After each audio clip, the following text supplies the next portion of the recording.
මීළඟ ගීතයේ මුල් ගායනය නොයෙල් මුණරත්න. පද රචනා කළේ මර්වින් සේනාරත්න. සංගීතවත් කළේ ගෝවන් විදුලි වාදක කණ්ඩායම. අද ගායනා කරන්නට ආරාධනය කරන්නේ මිල්ටන් මලවිය ආරච්චි.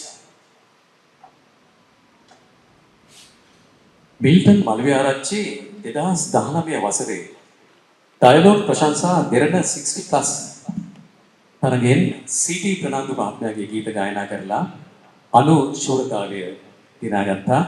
ගම්පහ ප්‍රදේශයේ ඔබ කවුරුත් හඳුනන දක්ෂ ගායන ශිල්පියෙක් මිල්ටන් මලවි ආරච්චි.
Now